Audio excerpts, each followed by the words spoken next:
Welcome to Sparrows Under review. This is Stacey. We normally do a little monologue beforehand. I can. You know what? Just let King Germ do his thing. Everybody, this your boy King Germ, one half of Pod and Saved Our Marriage. Each and every Friday, Queen Germ and myself drop an episode to show the people how Pod and Saved Our Marriage. Now, we're not like most married couples. Most of the time we disagree, but that's the beauty of the show. So, when you get through listening to Sparrows Under review, come give us a listen. Each and every Friday on any DSP, go look for Pod and Saved Our Marriage.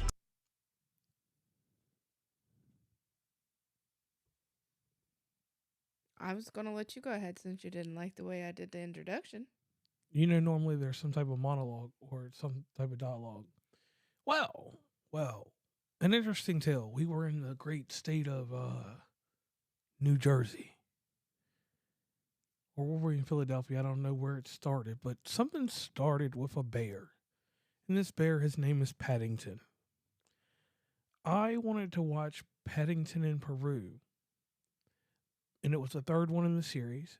And Stacey has a world famous remark that comes from her. I can't watch anything until I watch the movies before. And that has killed a few movies that I wanted to watch because I'm like, man, I ain't going back to watch that bullshit. But Paddington is one. I mean, it sounds a little selfish right there, but everybody has their opinion. Paddington is one thing that I've never watched. And it's not that I thought it was bad or anything. I just didn't watch it. So you just wanted to jump right in on the third one without even watching the first two? Yeah, because that shit said Peru, and I wanted to know what was going on in the Peruvian areas. Okay. And something very shocking happened. This ended up becoming a trilogy that I enjoyed. Right. Now, the first movie, I will say, for my personal opinion, you know, every movie in the series has been great. This movie had the best villain in it. Miss Nicole Kidman. Yep. And just watching the first one, everything in the first one was done right. Now, see, I did enjoy her a lot more in this one than that baby girl movie. Okay, I can go with that. But it was like everything, the way that the story was drawn out, everything that I enjoy in a movie, like cinematography, just like the way that the bear's story came out, the backdrop, and then how he got into an interaction with his family, it made me feel really good about watching this. I got hype. I was like, yo, I'm ready for Paddington 2 after this one.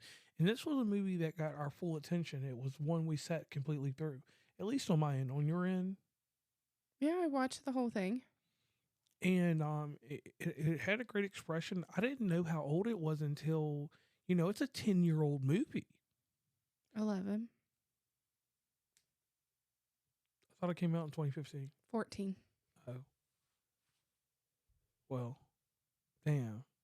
And this is a great movie that, as of right now, you can't. Well, okay, so you're halfway right. It says 2014 in the UK and France, January of 2015 in the US. Okay. So I'll give you your half right. All right, in this great amazing movie right now, as of the recording of this one, February 28th on a Friday at 10 o'clock. That's a different time to be recording shows. The movie is available to watch on Hulu. Mm-hmm. And that's an exciting thing there because it is captured in a good frame and everything. And that's one shout out that I'd like to give to Hulu. Thank you guys for having this movie on there. Now, Paddington 2, that's a whole other story. We'll talk about it another day. So we watched it on Hulu, uninterrupted. What did we eat that night? It was something crazy we ate that night. I don't even remember. Probably pizza. Pizza, some shit like that. Yeah, because in Pennsylvania, where we were at, we were in Jersey. We were in Jersey. Okay, in Jersey, the options were different, and they didn't have plastic bags. And I need I don't need plastic bags, but I need bags for my shit when I get it. I mean, you could purchase paper bags when they had them in stock, or the reusable bags whenever they decided to say, "Oh, hey, I think they automatically assumed everybody was from there, and they knew to either bring your own bags or buy some." Okay. And the amazing thing to me is about this movie, though, is how these people had British accents and they were already in Peru, the Bears. Mm-hmm. I mean, they may have migrated. Because didn't the guy with the British accent come there, and that's kind of where they got the accent from, which is, I don't understand that whole part. But Yeah, I didn't. That's the only thing I never got. So they right, stole because his like, how accent. did they learn to talk? And then the other Peruvian bears knew how to talk. So it's like, did they already know, but they didn't know, and they got their accent from him? That's what I don't understand. Yeah, so that's one thing that was never solved in this movie. So if anybody can solve this, please let us know. And other than that, the backstory that you get works out very well for this because once you watch all three movies, the whole backdrop of the backstory makes so much sense. Hmm. And I like how they periodically go back in time, and then you get back into the present, and everything kind of makes sense the way that Paddington acts, and how he carries himself, and he gets picked up by the Brown family, and the Brown family they have a time with him. Hmm. And I don't want to spoil this movie, but I will say this: this is something that you can already see. This is not like something that I'm not holding anything back because it's an 11-year-old movie, like Stacey said. So if you haven't seen it, go check it out. But anybody that has seen it, this is one episode where I will have a few spoilers in here because it's readily available and you can see it anywhere, especially on Hulu. Hulu, holler at us. We want to do business. So I did enjoy it a lot. Um, I laughed a lot during it. It held my attention, I think, most of the time. I don't think there was a point where I wanted to pick up my phone and be like, oh, hey, entertain me a little bit because I'm getting bored with this movie. And I appreciated that. I did notice that it had Peter Capaldi in it, which is one of the doctors on Doctor Who. Okay. Um, I think him and Nicole Kidman were the two that I recognized as far as um, actors and actresses that I was familiar with. Hmm. Um, I don't know. Like, I don't know how deep you want to go into it. I mean, you can go as deep as you want. Like, one thing I will say about this, because I know you're going to go into box office numbers and stuff like that. This movie did really well. Right. Like, I can see why it spawned its sequels. And the thing that I liked about it is this movie is not an American movie. And when you watch this, the humor, you have to catch the humor the right way. Where you're fond of Doctor Who and its comedy, because it has a little comedy here and there. Yeah. Like you're informed and well informed, and I'm an older one with Monty Python. One thing I will say, the humor, it doesn't do a punchline type humor. It's a humor set up with a setting. Okay. And if you don't understand that, that's one thing that's kind of challenging the first 30 minutes of the movie. Because some of it, you see the slapstick humor and how things get destroyed and things like that. And that's funny at first. And then it gets a little redundant because after a while, I mean, I'm telling you, this bear was reckless in the very beginning of the movie.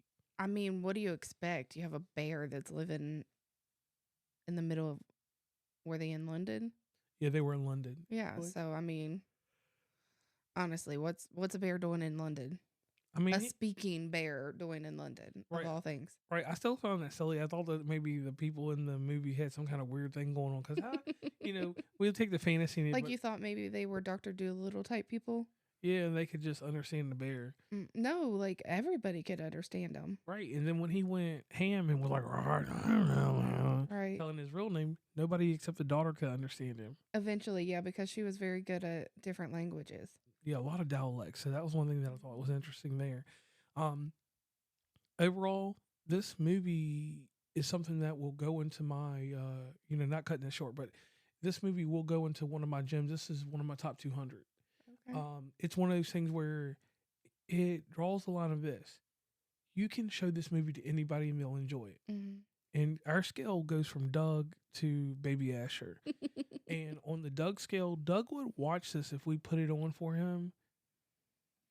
I feel like he would have to be in for the evening, and we're just like, all right, Dad, you have to watch this movie with us. Right. You have no other choice. Once he gets into it, I feel like he's going to enjoy it, but I think we're going to have to force it upon him at first. Right, because he'll be like, I ain't trying to watch that shit. But Let me watch Top Gun for the 5,000th time. or the second one that's decent, but it's a remake and it's the only remake I like because Twister sucked. We're going on a rant there. Now, That's his opinion. I enjoyed Twisters. yeah, I think Twister All right. was a good movie, But overall, I think on that scale, this movie is something that you could watch with your family, you could watch with friends. Mhm. It's something that if someone wasn't introduced to Paddington or wanted to get a child to read books, this would be the way I would get the children to read books at a Okay. young age. And if it's a child that's at 3 or 4, you can get them the Paddington Bear, the actual doll Yeah. or plushie or whatever you want to call it. I call it a stuffed animal because that's what they I were called mean, when I was heck, I'm at the age that I am, and I want a Paddington Bear. right. So like you can do that, and the way that the computer generated or CGI is done in this, it's done in a very, how do I put this? It's sort of like how they did with Mufasa and Lion King movies. It's real fluid. And in this one, Mhm. it made sense, and it made me feel like that. That even though I know there's a green screen and somebody a little midget in that suit, yes, That's how they did it. yeah. I mean, thanks for ruining it for me. Some things are left better or better left unsaid. Well, either way, it worked out. It worked out very well. And the encouraging thing about this movie is that it has promise to it. It lets you know that hey, this barrel's downtrodden. His story was bad. It got bad real quick. Like Right. it and So, like, basically, he's an orphan. It gets adopted twice, and it makes you feel bad for him. right. And I always feel bad for the male characters in these movies. Like, why does the male character, the father figure uncle, always die? Yep. Like it's almost like the certain characters in horror movies. Spider-Man, The Lion King, King. yeah, like it's a theme. They're like, oh, we got to let the mothers and the aunts are the ones we really care about. Kill the uncles, but don't kill the dads and don't say anything. Like, I mean, at least Bambi, they killed the mom. I mean, not at least, but in Bambi, they killed the mom off. Right. And the dad was all absent in that joint. That's a whole nother story for another day. Right. But yeah, overall, I enjoyed this movie. Top 200. No dumpster juice to it. It was one of these movies. It's fluid. It worked out in the sense that the time frame on the movie wasn't too bad. Did you have any objections to how long the movie was? Nope, it was, what, 95 minutes it says, so Yeah. give or take a few. So about an hour and a half. I think it was a good good length. It wasn't too much, but it got everything it needed in it to where it made sense, like, and it tied up. This is like one of those movies where it didn't have to have a sequel, but it did well enough to where the sequels or the trilogies were successful. Does that make sense? It does, and I can run with that. That's the best example I can give. Yeah. Anything else you want to add in? I mean, as far as the movie, Yeah, or I mean, or statistics. yeah, I mean, we're going to get to that. Stop pressuring me. I wanted to make sure you were done speaking first. So this had, of course, like every other episode, we're on Wikipedia, so you can confirm this information if you would like. 65 million was their budget. See, that's where it gets a little confusing. I don't understand what this gross and net is, but whatever. Box office was $318.7 million. And that's ridiculous. That's amazing. Ridiculous in a good way. Yeah. I do like that a lot of it was all shot in let's see, it looks like mostly in West London. Okay. And I think that was a very good choice, especially because of the context of the movie. Like, I'm glad that it was not an American film. Right, and it made sense the way that it was. Yeah, because out. I feel like if they would have tried to make it, Paddington coming to America or something, I don't think it would have been as good a quality. Right, something about that British swag that they had going on, and it just made sense. And with his accent and how proper he spoke, he spoke very proper. Yes. Let's see here. I think that's about it. And shout out to the cab driver in this movie because he got done dirty. I forgot about. I don't know why that flashed in my head, but he got done dirty. Nicole Kidman was on demon time in this movie. She was. I mean, I get why. I Right. mean, do you remember her dad was the explorer that found the bears? Right. And he was And then, criticized. yeah, and he was criticized for it or whatever. And basically, his journey was erased from history. And she was mad, or they got kicked out of the guild. And she was mad because that's what she wanted to do the rest of her life. And she did what she did. And I highly encourage everybody to go watch this movie and see what she did, how bad she was.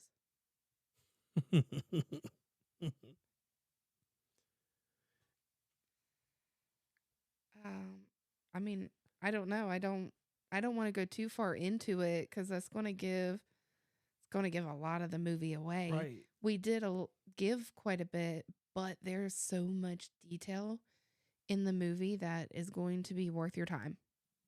So definitely go check this out. Mm-hmm. So I'm JR. And I'm Stacey.